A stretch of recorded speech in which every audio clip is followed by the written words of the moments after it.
Hello friends, Radhika की रसोई में आपके अवधि वाले में बहुत बहुत स्वागत है। आज हम ननबरिया बनौबे आप सबके दिखावत ही हम काका ले।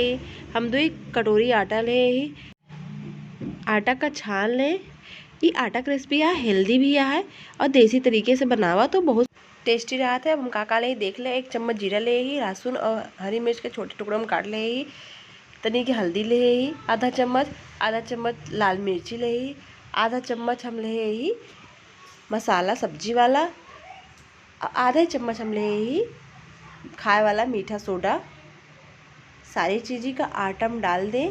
नमक ले अपने स्वादानुसार डाल दें और विस्कर की सहायता से अच्छी तरह मिलाए दें, जिससे हर जगह सब चीज़ पहुंच जाए।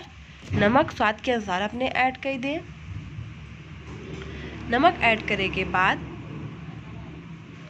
पानी ऐड करें, लेकिन पानी थोड़ा ऐड करें। ज़्यादा ऐड कर दिए तो गीला हो जाए और बने ना।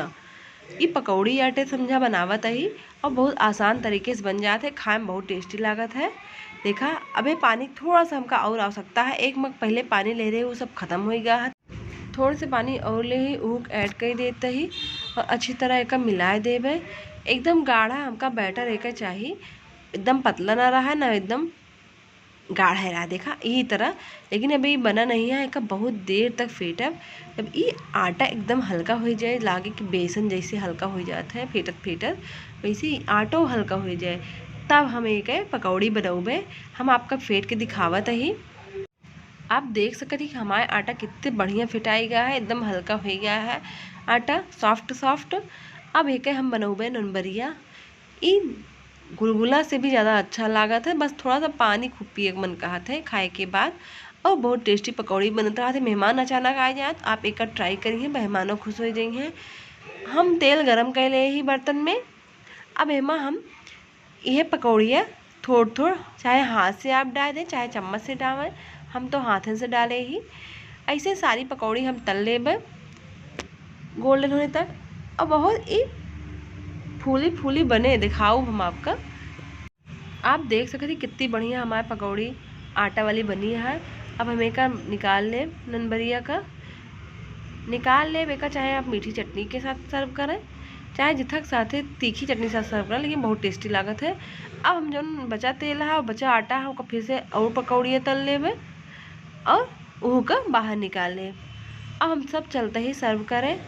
देखा हमारी पकौड़ी एक हमका सुनहरा हो तक तले कहा रहे तो अंदर कच्चे रह जाए। पहले गैस की आंच तेज कर रही हैं, बाद में फिर धीमा कर रही हैं। पहले लेकिन तेज करने तो अगर पहले धीमा करी हैं तो पकौड़ी हमारे फूले न, ए लिए पहले तेज करके फिर धीमा कर रही हैं। बस यही तरह सारी पकौड़ी तल लें। अब चलते ही हम सब सर्व करें। एक हम इमली की चटनी के साथ परोसे ही। आप अगर टमाटर चटनी के साथ, खटाई चटनी के साथ, जितना चटनी के साथ आप चाहें और साथ खाएँ, मिर्ची के साथ खाएँ। अगर हमारा चैनल आपका अच्छा लगे तो सब्सक्राइब जरूर कर लीजिए। अपने भाषा का लैंग्वेज का बढ़ावे के लिए हम इस चैनल के शुरुआत करें ही। अगर आप सबका सहयोग मिले तो हम अपन भाषा का थोड़ा सा मोटिवेट कर सकब, अपने आप को मोटिवेट कर सकब। धन्यवाद।